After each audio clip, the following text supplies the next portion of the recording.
لو فكرت تقول لاي واحده تعرفها تعالي معايا الجيم، اول حاجه هتقولها لك لا انا مش عايز اروح واشيل اوزان عشان ما يطلعليش عضلات زي الرجاله. السوشيال ميديا خلت البنات عندها رعب من الجيم وخايفه ان جسمها يبوظ. فالنهارده انا هفهمك حوار العضلات والبنات بالظبط، وهل ينفع اصلا ان هم يعملوا عضلات ولا لا.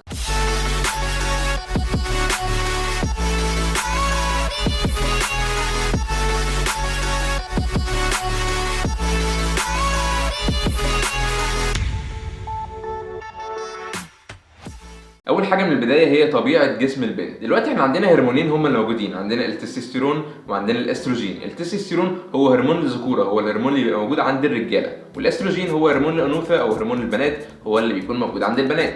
طيب العكس كمان صحيح، يعني هرمون التستوستيرون موجود عند البنات لكن بنسبه قليله، وهرمون الاستروجين موجود عند الرجاله لكن بنسبه قليله، لكن الاساس معانا هو التستوستيرون للرجاله واستروجين للبنات. فهرمون التستوستيرون هو الهرمون اللي بيساعد على بناء العضلات، يعني الرجاله بيكون عندها امكانيه ان هي تعمل عضلات زياده عن البنات. ليه؟ عشان هي عندها هرمون تستوستيرون زياده. البنات عندها هرمون برضه تستوستيرون لكن بنسبه قليله جدا، لكن النسبه دي ما تخليهمش ان هم يعملوا عضلات زي الرجاله. فمهما البنت اتمرنت ومهما بذلت مجهود طبيعي مستحيل ان هي تعمل عضلات زي الرجاله. كميه هرمون التستوستيرون اللي عندهم دي تخليهم ان جسمهم يبدا يتشد ويبقى شكلهم احسن. يعني لما البنت تروح الجيم وتتمرن وتبدا ان هي ترفع حديد، مش هيكون شكل جسمها زي دي، لا هيكون شكل جسمها زي دي. ده طبعا احسن. وكمان ممكن تبقى زي الشيف اللي اتعلمنا منها وصفات كتيره جدا وبجد فادت كل الشباب المصري. يعني كل الشباب اتعلمت الطبخ وكل الناس حبت الطبخ، فشاوت اوت ليها يعني. يا دين النبي ايه الحلاوه دي؟ عظمه على عظمه يا ست. وعلى فكره النقطه هنا ان هي طبيعيه ومش مستخدمه اي حاجه، ولا هي نفخه ولا هي نفشه ولا هي عامله اي حاجه من الحاجات. ده بيكون شكل البنت لما هي بتروح الجيم وتبدا ان هي تتمرن. لو شفتوا الاكونت بتاعها هتلاقوا ان هي بتنزل تمارين وان هي بقى لها فتره كبيره بتروح الجيم. الله اكبر عليك. ايه الحلاوه دي؟ ايه الحلاوه دي؟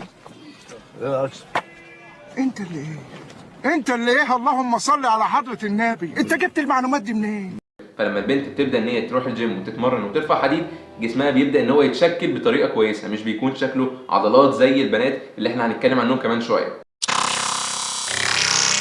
طيب يا عم، امال ايه بقى الستات ولا البنات اللي بتطلع شكلها عامل كده؟ زي ما قلت لك من شويه ان الهرمون اللي بيساعد على عمل العضلات هو هرمون التستوستيرون. البنات دول بيقرروا او بياخدوا كارير بودي بيلدينج او كجيم عموما، ان هي دي هتبقى لعبتهم وان هي هتكون مصدر رزقهم وهي انهم هيخشوا بطولات وكل الكلام ده. فبيبداوا ان هم يستخدموا هرمون تستوستيرون خارجي اللي هو هرمون الرجاله، بيبداوا يستخدموه عن طريق حقن يدخلوها لجسمهم، فبالتالي يقدروا ان هم يعملوا عضلات زي الرجاله ويمكن يكون اكتر. يعني لو بنت راحت الجيم واتمرنت مستحيل توصل للشكل دوت طالما هي طبيعيه ومش بتستخدم اي هرمونات او اي حقن بتدخلها لجسمها من الخارج. انا عن نفسي مش عارف اوصل للمنظر اللي هم بياخدوه ده وانا طبيعي. في برضو نقطه ان المكملات برضو طبيعي، يعني لو في بنت بدات ان هي تستخدم مكملات بحيث ان هي تساعدها في الاكل بتاعها والتمرين وكل الكلام ده، تعتبر طبيعي ومستحيل تعمل شكل زي ده. المكملات هي تعتبر كميه اكل زياده في صوره باودر بسيط بحيث ان هو يوصل للجسم ويساعد ان انت تبدا تقوي نفسك او تبدا ان انت تعمل استشفاء وريكفري وتبدا تعمل عضلات. فلو هي بنت واستخدمت مكملات برضو مش توصل للشكل ده. الشكل ده بيوصل عن طريق حاجه واحده بس، وهي انهم بيستخدموا هرمونات خارجيه، حقن بيدخلوها لجسمهم من الهرمون الرجاله التستوستيرون اللي بيساعد ان هو يعمل عضلات. طبعا بيكون في كميه هرمونات كتيره جدا مش بس تستوستيرون، بس هي دي الحاجه الاشهر او الحاجه المعروفه او هي الهرمون الاساسي عشان تعمل اي عضله. طيب دلوقتي البنات عشان يبداوا ان هم يقووا جسمهم وجسمهم يبدا يتشد ويبقى شكله حلو زي الشكل دوت، بيتمرنوا او بياكلوا ازاي؟ التمرين بيكون زي الرجاله بالظبط. لازم البنت تخش ان هي تشيل حديد وتبدا تحط مقاومه على جسمها. مش هيكون كفايه فقط ان هي تلعب على العجله او الاوربتراك وكل الاليبتيكال وكل الكلام ده اللي ملوش اي لازمه. ده يعتبر كارديو، ده المفروض بيساعد على حرق الدهون، لكن ان هو يطور العضلات. الفكره كبنت ان هي يبدا يبقى عندها عضلات، مش ان هي تبقى عضلات شبه الرجاله، هي عضلات لكن في حدود معينه، في ليميت معين مش هيقدروا ان هم يعدوه. فعشان البنت تقدر توصل للشكل دوت بيكون عندها عضلات لكن عضلات صغيره، فتبدا تتمرن تمرين حديد عادي خالص. وممكن الكارديو دوت تخليه مثلا اللي هو المشايه والعجله والاوربتراك وكل الكلام ده تخليه مثلا مره او 3 مرات بالكتير قوي في الاسبوع. طبعا الاكل لازم تهتم جدا بالاكل، ان هي تدخل كميه عناصر كويسه او كميه عناصر محترمه لجسمها، كربوهيدرات، بروتين، دهون صحيه، كل النسب اللي الجسم بيحتاجها عشان هو يتطور ويبدا ان هو يبقى اقوى، وخصوصا البروتين اللي بيساعد بصوره اساسيه على بناء العضلات. وفي بعض البنات بيعملوا فتره ضخامه ان هم بيبداوا ياكلوا كميه اكل زياده عن احتياجهم، بعد كده بيبقى في فتره تنشيف ان هم بيقللوا الكميه اللي جسمهم محتاجها، ولكن دوت مش شرط يعني. ده بيكون الناس اللي هي يعني حاطه هدف لنفسها اكتر، او ان هي عايزه مثلا توصل لشكل معين ان هي ترمي حاجه من الاول بعد كده تنشف كل الكلام ده. لكن لو هي مجرد واحده عايزه تروح الجيم بحيث ان هي تشد جسمها بس وجسمها يبدا شكله احسن، تقدر ان هي تاكل بكميه عاديه خالص، يكون الاكل بتاعها متوازن. طبعا ما يكونش فيه دهون كتير في الاكل، ما يكونش فيه اكل جانك فود او اي اكل من الشارع، يكون اكل من البيت، اكل مطبوخ واكل نظيف، بجانب ان هي هتتمرن او هتبدا ان هي تبذل مجهود وتحط مقاومه على جسمها، فبالتدريج هيبدا ان جسمها يتغير ويبقى شكل جسمها احسن.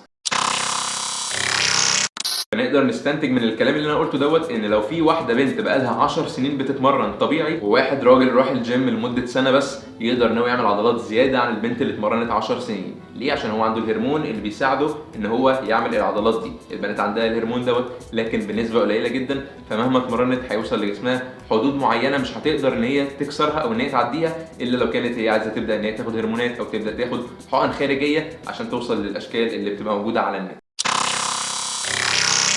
كده شباب ده يكون فيديو النهارده. اتمنى ان الفيديو يكون عجبكم. ما تنسوش تعملوا سبسكرايب وتشغلوا زر الجرس، تعملوا لايك للفيديو ده، واكتبوا لي في الكومنتس تحت اي حاجه عايزين تسالوني عليها او اي حاجه عايزيني اعمل لكم عنها فيديو في المستقبل. وهتلاقوا اللينكات بتاعتي تحت: فيسبوك، انستجرام، تيك توك، تويتر. خشوا تابعوني عليها هناك، في حاجات بتنزل هناك كل يوم هتعجبكم جدا ان شاء الله. وللتدريب الاونلاين والبرامج المخصصه هتلاقوا لينك الواتساب تحت، تقدروا تبعتوا لي عليه، هيتبعت لكم هناك كل التفاصيل بتاعه التدريب. ابعتوا لي هناك هاشتاج اونلاين كوتشنج، هتبعت لكم كل الباقات المتاحه. هتلاقوا باقات كتيره جدا هناك، تقدروا تنقوا الباقه اللي تناسبكم على حسب هدفكم. زي ما قلت قبل كده وهقول تاني ان استثمارك في صحتك هو اهم استثمار تقدر تعمله. لو انت جسمك كويس هتقدر ان انت تمارس يومك بشكل طبيعي، هتبدا ثقتك في نفسك تزيد، هتبدا ان انت تعمل انتاجيه زياده، هتبدا حياتك عموما كلها تتحسن لو انت شكلك كويس او ان انت صحتك كويسه. فممكن تحاول ان انت توصل للشكل الصحي والجسم الصحي بنفسك، لكن الموضوع هيكون متعب شويه عشان انت في البدايه انت مش عارف اصلا الطريق الصح او الخطوات اللي انت المفروض تاخدها. فانا هساعدك ان انا هوفر لك الخطوات ديت بكل بساطه، وهسهل لك الموضوع جدا. الموضوع هيكون مخصص عليك انت بس، يعني بيتبعت لك لستة اسئله كبيره جدا بسالك عن يومك، طبيعه شغلك، بتعمل ايه، حركتك، حابب تتمرن كام يوم في الاسبوع، بتتحرك ازاي عموما، الاكل اللي انت بتحبه. كل الحاجات بتكون مخصصه عليك انت عشان لما اديك برنامج او اديك نظام تمشي عليه يكون متناسق حسب يومك. انا مش بخش ان انا في اليوم بتاعك امشيك على مجرد انظمه وخلاص، او ابدا ان انا ابرمج حياتك بشكل مختلف. لا، انا ببدا ان انا اخش في حياتك بحيث ان انا اغير التريكات او اغير الحاجات الغلط وابدا استبدلها بحاجات صح، فتساعدك ان انت توصل لهدفك او تبدا ان انت تطور من جسمك. الموضوع سهل جدا، انت محتاج بس تاخد خطوه في الاول وهيوفر عليك وقت كتير جدا. واشوفكم الفيديو الجاي. سلام.